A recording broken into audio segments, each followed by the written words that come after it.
Hello guys, welcome to my YouTube channel. আসলে তোমার সাথে খুব ভালো আছো, আমিও ভালো আছি। চলে এসেছি আবার একটা নতুন ভিডিও নিয়ে।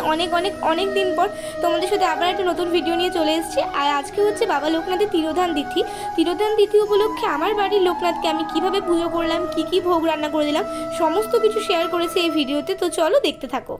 দেখতেই পাচ্ছ, এখানে সকালবেলায় উঠে স্নান করে নিয়ে বাবা লোকনাথের জন্য ভোগ রান্না করতে বসিয়ে দিয়েছি। এখানে একদিকে সুজি বসিয়ে দিয়েছি, আর এখানে 5 রকমের ভাজা দিয়েছিলাম বাবা লোকনাথকে।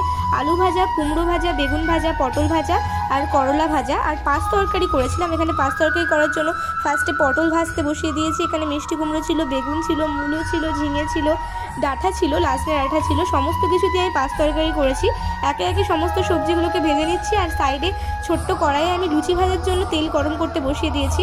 তরকারি সমস্ত সবজি ভেজে নিয়ে 5 তরকারি কষাতে বসিয়ে দিয়েছি। আর এদিকে আমার লুচি ভাজা কমপ্লিট হয়ে গেছে, তাই জন্য পায়েসের দুধ বসিয়ে দিয়েছি। আর অলরেডি অনেক লেট হয়ে গেছিলো, 12টা নাগাদ বাজছিল দেখে ওইদিকে আমাদের মাটির উনুন ধরে দিয়েছে খিচুড়ি বসানোর জন্য। আর এখানে আমার পায়েস হয়ে এসছে, আর এদিকে আমি চাটনি করছিলাম। আর ওইদিকে দিদি আর বৌদি মিলে খিচুড়িটা হচ্ছে, বৌদি আর দিদি মিলে খিচুড়িটা করছে। বাবা লোকনাথের সবথেকে প্রিয় ভোগ বাল্যভোগ দিয়েছিলাম।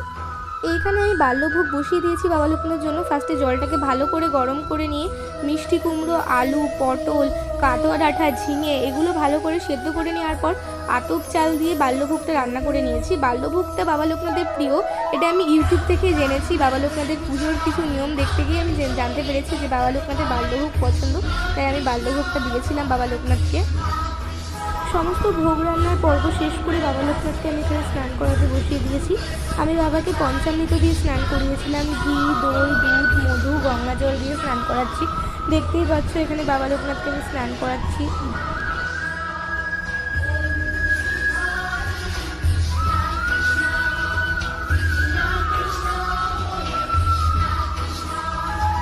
এখানে আমি বাবা মহাদেবকে দুধ, গঙ্গা জল মানে পঞ্চামৃত দিয়ে স্নান করিয়ে নিচ্ছি। লোকনাথের পর মহাদেব, গোপুসোনা সবাইকে পঞ্চামৃত দিয়ে স্নান করিয়ে নিয়েছি। শিব ঠাকুরের তো আর এক রূপ বাবা লোকনাথ, তো লোকনাথকে পুজো করছি আর শিব ঠাকুর আমার গোপুসোনাকে পুজো করবো না তাই কখনো হয়? তাই সবাইকে আমি পঞ্চামৃত দিয়ে স্নান করিয়ে নিয়েছি। খুব ঘরোয়াভাবে বাড়িতে নিজেই বাবা লোকনাথের পুজো করেছি, যা পেরেছি সেটুকুই। বাবা লোকনাথ, গোপুসোনা, শিব ঠাকুর, আমার বাড়িতে যত ঠাকুর আছে, বুড়িমা, লক্ষ্মী, সরস্বতী, বজরংবলী, গণেশ, বড় মা সবাইকেই নিবেদন করেছি ভোগ।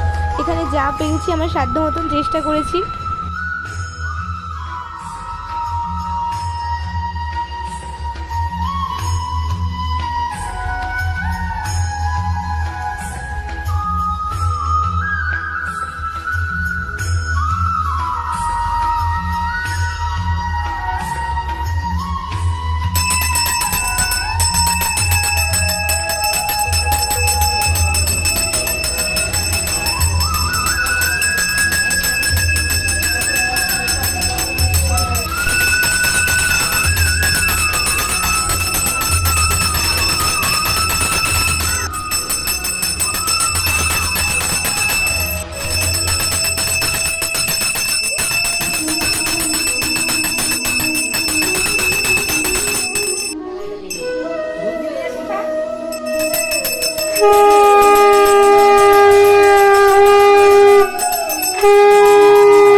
আমার চ্যানেলের কাশ্মীরের ব্লগগুলো যদি তোমরা গিয়ে না দেখে থাকো তো দেখে এসো। আর আজকের এই ভিডিওটা আমি এখানেই এন্ড করছি।